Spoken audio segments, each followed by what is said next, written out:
श्रीगंगानगर में बीएसएफ और पुलिस द्वारा की गई कार्रवाई पर अधिक जानकारी के लिए बात करते हैं हमारे संवाददाता कुलदीप गोयल से।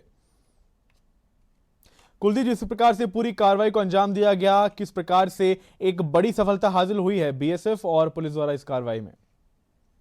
देखिए, केंद्र सरकार द्वारा जो ऑपरेशन सिंदूर चलाया गया है उसके बाद से ही लगातार भारत पाकिस्तान सीमा के ऊपर निगरानी है और कड़ी कर दी गई है। और इसी के चलते जब बीएसएफ और पुलिस द्वारा जब नाकाबंदी की गई थी, उसी दौरान 3 युवक हैं वो आते हुए दिखाई दिए और इन तीनों के पास से लगभग 4 किलो हेरोइन है वो पैकेट में बंद थी, वो बरामद हुई।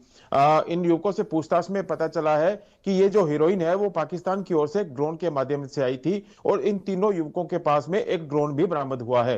तीनों युवक आसपास के ही इलाके के रहने वाले हैं और इनकी उम्र 20 से 25 वर्ष के बीच की है।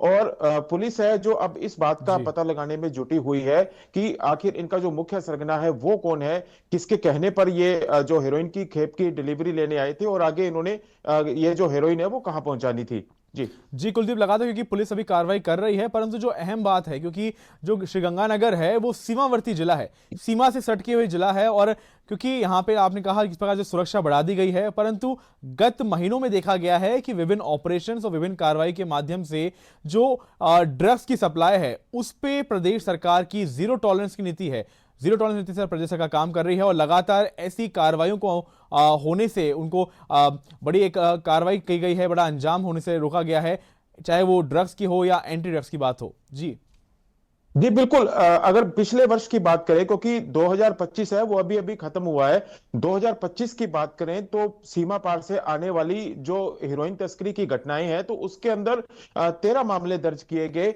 और तकरीबन 65 करोड़ रुपए की हेरोइन को जब्त किया गया। इसी तरह एनडीपीएस के जो मामले हैं उनकी बात की जाए तो जी। पुलिस ने पिछले वर्ष 7 लाख जो नशीली टैबलेट्स हैं उनको जब्त किया और 677 जो युवक हैं उनको गिरफ्तार किया। और इसी तरह से जो नशे के कारोबारी हैं उनकी संपत्तियों को फ्रीज करने का काम किया गया। 4 जो नशे के कारोबारी हैं उनकी संपत्तियों को फ्रीज किया गया जिनकी जो कीमत है लगभग 7 करोड़ रुपए थी।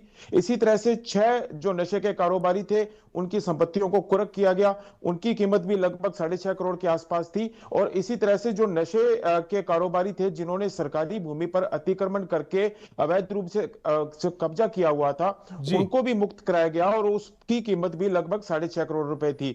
इसके अलावा जो अफीम और गांजे की तस्करी का जो नेटवर्क है उसके ऊपर भी पुलिस ने जीरो टॉलरेंस की नीति अपनाते हुए लगातार जो समय समय पर कार्रवाइयां की हैं। और इसी का ही ये परिणाम है कि पिछले वर्ष जो हेरोइन तस्करी के जो मामले हैं वो और पीछे बिल्कुल बिल्कुल बिल्कुल। जो वर्ष फिलहाल हालांकि जो पुलिस है वो कार्रवाई कर रही है, परंतु जो प्रदेश सरकार है वो भी जीरो टॉलरेंस की नीति से काम कर रही है, वहीं जो पुलिस प्रशासन है वो पूरी तरह मुस्तैद है कि सीमावर्ती जिलों में ऐसी कोई भी कार्रवाई को अंजाम नहीं दिया जा सके।